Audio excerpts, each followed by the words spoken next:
Hi everyone, welcome back to the channel. Now this is a very well seasoned and old piece of elm. It's a crotch piece where a branch has split into two. We've got a few burl areas, although I don't think that's going to go too deep. But we do have some issues. We've got an awful lot of worm damage, which is fairly standard on elm. We've also got some splitting in this limb, and we've got some cracks going on there and on there. So there's a lot to think about. Now I'm going to make some sort of bowl from this. Exactly what the shape will be at the end, I'm not sure. Now the worst cracking we've got is here.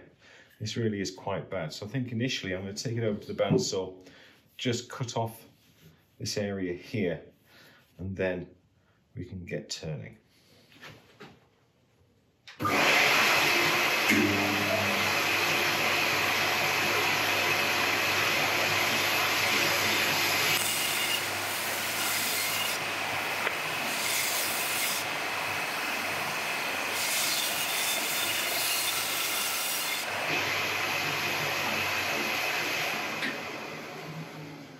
Okay, there we go. I've taken off that area where the big split was, and I've also just trimmed off the cracks from the edges. We've still got a few residual ones left, but it's given me a good idea of how bad those were. That one is probably the worst one, and we will keep an eye on that one as we're going through the turning. Okay, right, let's get this mounted. I'm going to mount it between centres. I think this is going to be the top. This is the area where the most worm damage is that I can see. So we'll give ourselves the chance of getting the best wood by making this the top.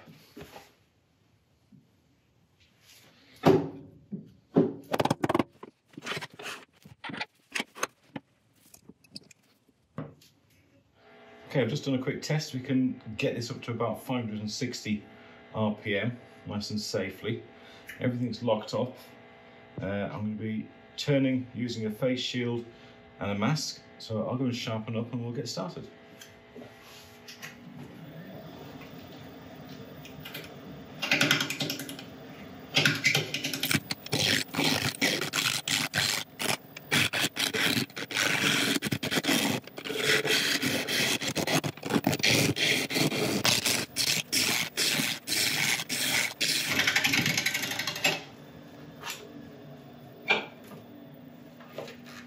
Okay, bit of a rocky start, lots of bumping around and stuff, but we'll soon get past that, hopefully. The wood's looking pretty good. There's no rot areas that I can see. The wormholes that were in this area, we've got past those, which is good. So I am fairly confident that we'll get through most of them. I do have a crack from the centre up here, which should hopefully go in ½ an inch or so. So that's good. So anyway, I'm going to continue on. I haven't got a style yet in mind for this. I'm just trying to be open to the wood and see which way it wants to go. And then try and follow along as the best we can.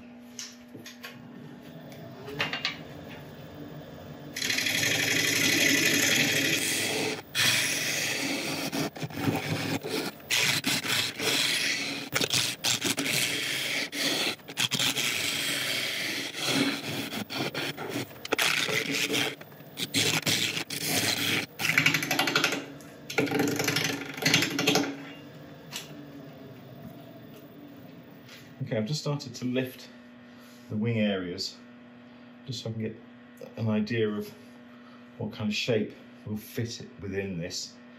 It's got some nice bit of burl pattern around there, which could hopefully go through that whole section. So we'll keep an eye on that. I think I might try and take this curve all the way up to the top edges to see where that lands us. This will still be untouched pretty much, but then we can decide what the best way to deal with that a little bit later on. This also may stay relatively untouched, so we're going to have to make some sort of judgment call of how we fade this in, or whether or not we just leave it as a feature. Right, continue on. It's nice being at this stage where no real clue exactly how it's going to look. Just letting your mind stay completely open to any opportunities that you see.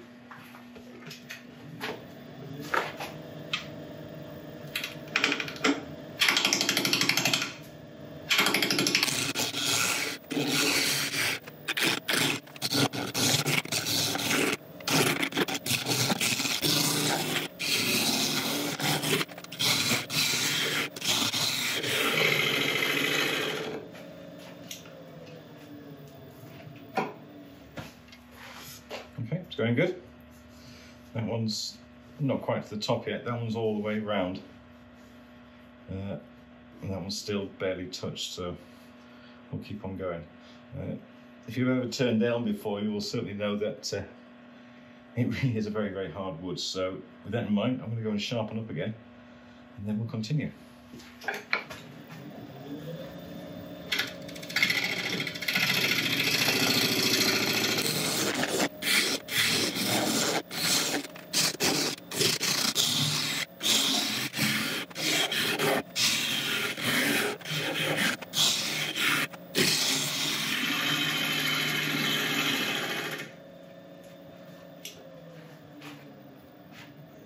Okay, I'm starting to like it more and more. It's got a nice burl on this side. I think if I take it all the way up to get rid of this flat area and this, then hopefully you'll see a bit more burl coming on the edges from these bits here. I think that'd be nice. It'll be a narrower bowl, but it'll be more beautiful. It'll also bring up this a little bit. I'd like this to be higher. This knot that we have coming off the side, it may kind of fade away, but if we can leave some sort of element of it as we go along, we will. But if we don't, then fair enough. There's not a lot of worm damage deep inside this, which is good. So all in all, it's going well. Bit of a hole in the pith there, but we'll deal with that. Right, let's carry on.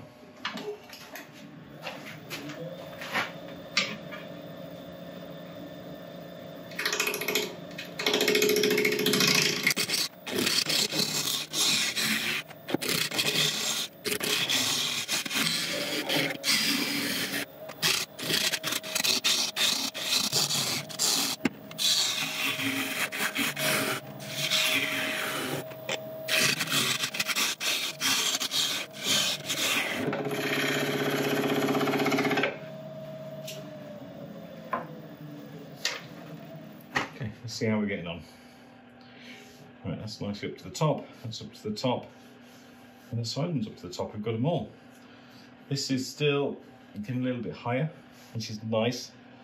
I would love to see it a little bit further up than that, but I don't know if we'll get it there. Burl wise, we've still got some nice patterns going on here. I think this top edge I still need to take in a little bit. See, the closer we get to these areas here, there's more pattern and burl we start to encounter, so I think it's going to be worth it in terms of showing off the best parts of this wood. If I can just take it another ½ an inch in, and that should hopefully give us more pattern here, a bit more pattern there, a bit of pattern there, and more pattern there. Let's see how that looks.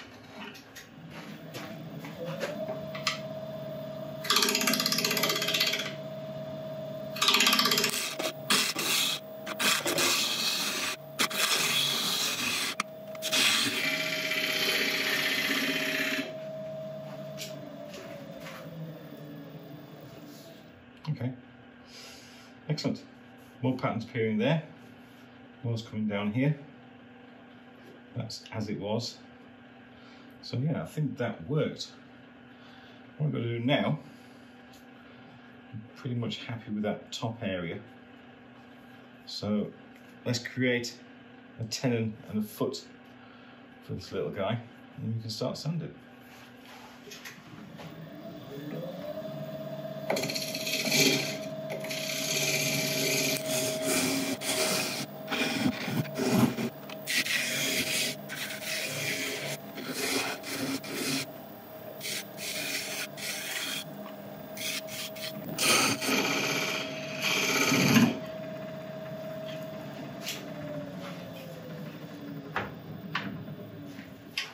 that's the tenon all sorted out.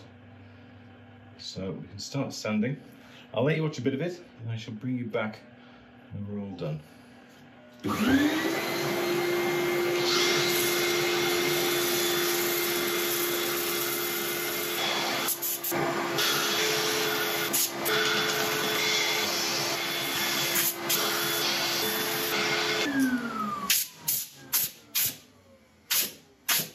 Okay, so it's gone good. I'm going to quickly turn on my extraction and disappear out of here for a little while until the levels of dust go down.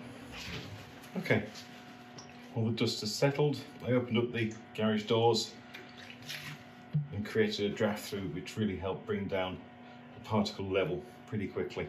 Right, we're just going to clean this off with a bit of isopropyl alcohol, just to help clean the surface before we put the final finish on.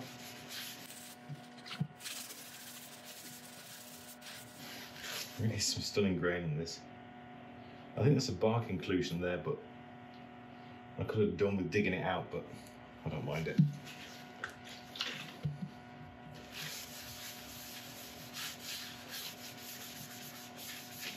Okay, right, we'll let this dry and then we'll come back for the final finish. Okay, a good time to dry, so now we're going to go on with Howard's feed and wax. And this should hopefully, whoops, that's a lot, provide a beautiful soft sheen to the piece and protect it as well.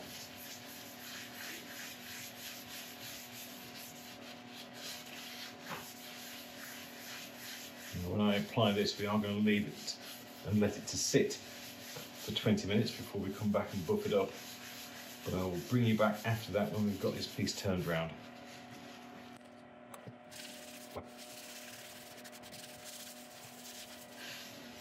Okay, I'll see you in a little while.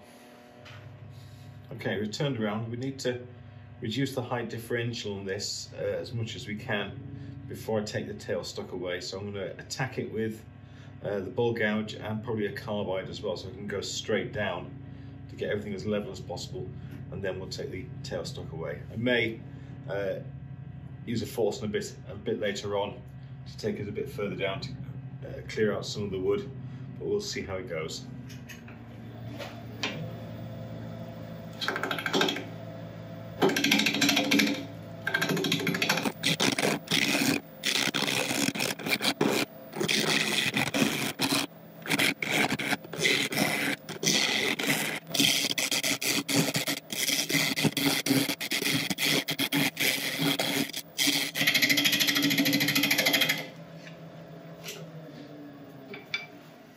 That's really quite tricky.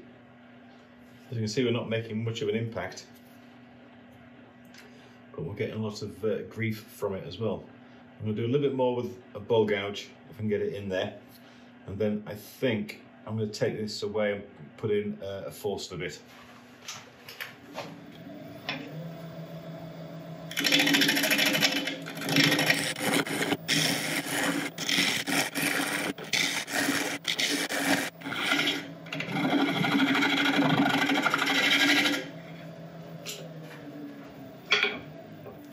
Okay, Forstner bits is in. We're going to go in with a couple of sizes of bits, and that should give us enough area to start working away from the middle outwards to hollow this out.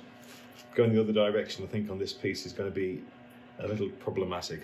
We're also going to, at some point, be turning the headstock outwards to make it easier to get into it.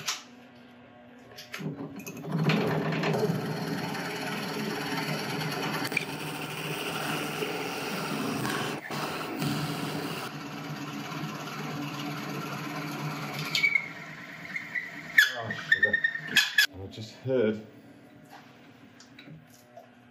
a heart-wrenching sound. I'm not sure if I've gone through the bottom.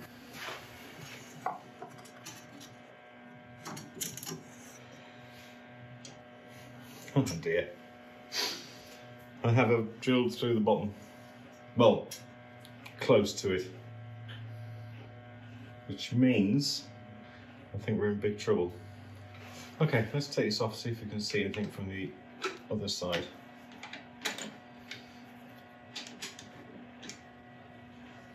Oh yeah. Yep. You can see we're almost through. Almost through. Just one more turn of the wheel and that would have been all the way through. Okay, I've had a chance to have a little cry and I've got a plan. With my Forstner bit, I'm going to drill the rest of the way, not on the lathe, because I don't want the risk of this coming off at any point. So I'm going to drill this all the rest of the way, so we've got a hole all the way through. And then with this little piece of very pretty laburnum, I'm going to make a plug, stick it in, glue it, then stick it in, and then leave it to dry overnight. And we'll carry on tomorrow. I was thinking about cutting up another piece of elm I've got to get a matching plug, but this is my mistake. I've now officially joined the funnel club, so I am going to make the mistake obvious and the repair obvious with this very pretty wood. Okay, I very quickly just drilled it out on the floor with the same Forstner bit that I was using that caused the problem in the first place. I'll go measure accurately this width with a pair of calipers. We'll shove this laburnum in there and we'll make the plug.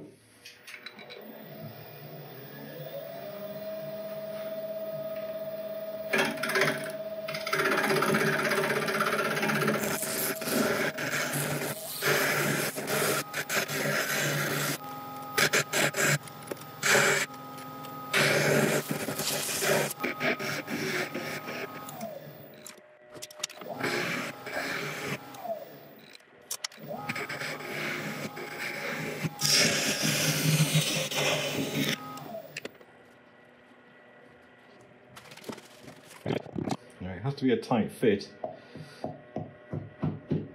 but if it's too tight, it runs the risk of splitting open the wood. So I'll tap it as far as it goes, but I'm not going to kind of whack it.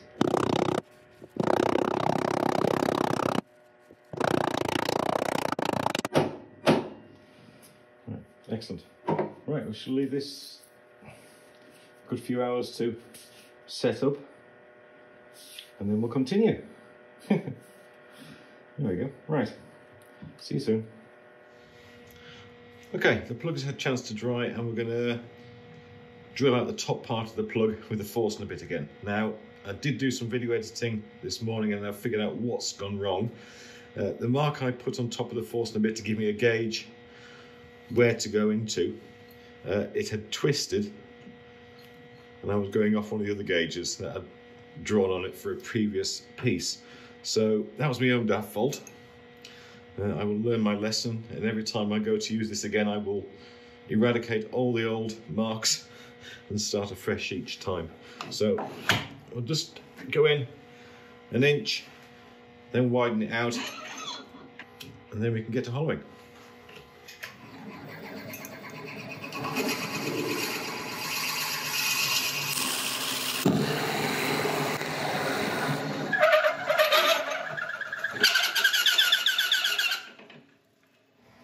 Okay, that's saved us a lot of work in terms of hollowing at the start. So I'm going to quickly turn the headstock out a little bit, rearrange the cameras, and then we'll start to do a little bit more hollowing.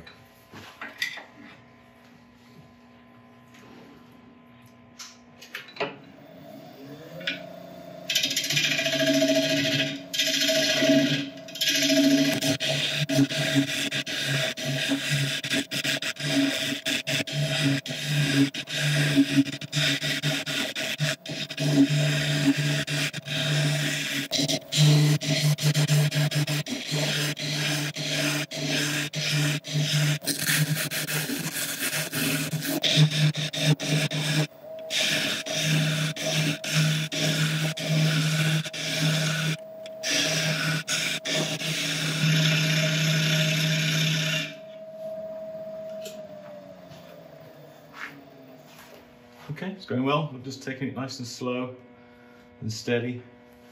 I've got a long way to go still, but this is something that you can't rush.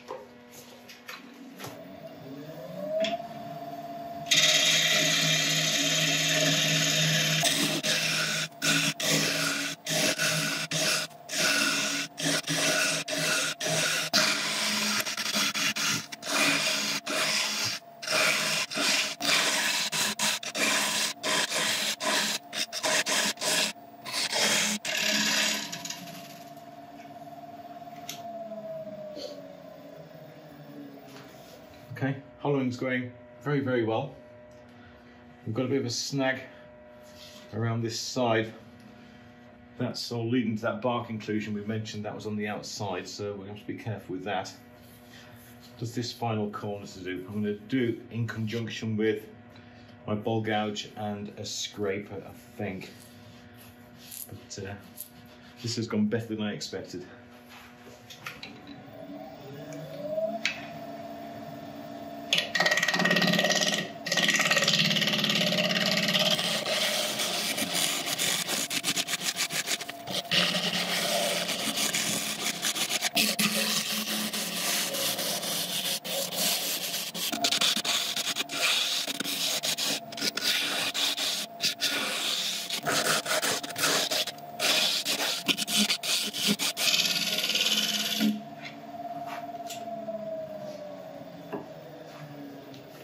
Okay, doing really, really well. It's just down to the fine tuning. Normally, when you're hollowing out the inside, you can just put your finger in as you're going along and just feel where the grooves are. But with this being an uneven rim, there's no way I'm going to shove my fingers anywhere near this. Right, okay, so a little bit on that corner, a little bit on the sides, and then we're just about there.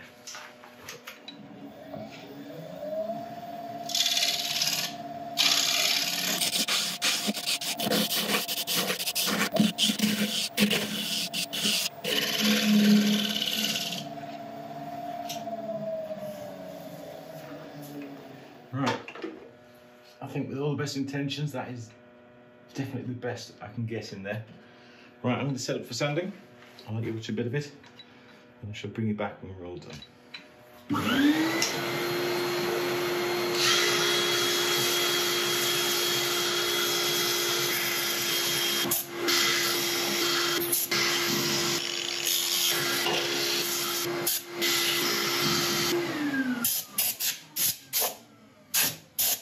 I felt I could have carried on sanding that for the rest of my life. It's an incredibly difficult journey, that one. If you have any ideas or good solutions for sanding sidewalls on deep bowls, please drop them in the comments below. Right, I'm going to turn on air extraction, get out here for a little while, and then we'll come back and clean this up. Okay, air's nice and breathable and safe in here now. So I'll just give this a good clean up with a bit of isopropyl, and then we can put the finish on.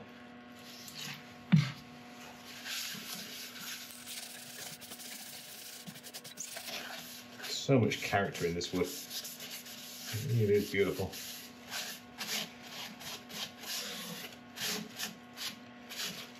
Okay, right, we'll let that dry and come back in a second. Okay, it's nice and dry, so back on again with the Howard's feed and wax. Copious amounts.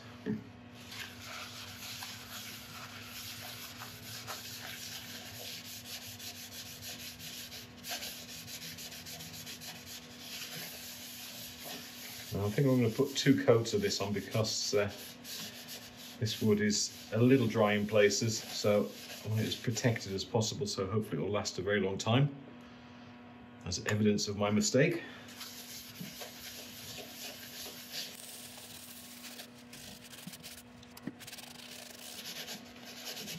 And make sure this edge gets a good covering as well.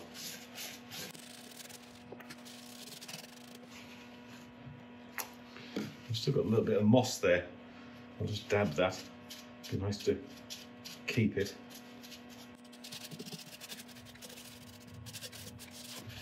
Okay, right, I'm going to let this dry. Apply a second coat, and then we'll come back and we'll take a look at what we've done. And there we go. We managed to finish it. One nice elm bowl made from an elm crotch. Now this is my first funnel. I mentioned earlier on that this has inaugurated me into the Funnel Club. Now if you're not familiar with that term, the Funnel Club is a group of turners who have managed to go through the bottom of a bowl or vase, virtually turning it into a funnel. So this is my first, hopefully my last, but you never know. The repair is actually pretty nice. I went with laburnum because I wanted it to be obvious what had happened. I'm not into trying and hiding mistakes or anything like that, so I wanted it obvious, so we put the nice bit of laburnum in there. And I've not done too bad a job. The join is absolutely seamless. I'm pretty pleased with that. In other news, coming up on the 23rd, which I think is Thursday this week, I'm going to be on a podcast with Yandles. If you're not familiar with Yandles, they're a large wood and craft shop in the south of England, and they're enormous. They've been going over 100 years, and they've just started up a podcast series, and they asked me if I would take part, and I said yes. So we filmed it last week, and you'll get to see it on the 23rd. There'll be a link on the community section of the channel, so if you fancy finding out a little bit more about me, then please watch. But apart from that, I think we're about done. I'm very grateful to this piece because it's taught me quite a few things. I need a better solution for sanding the walls on the inside of deep bowls like this, because what I have currently isn't sufficient.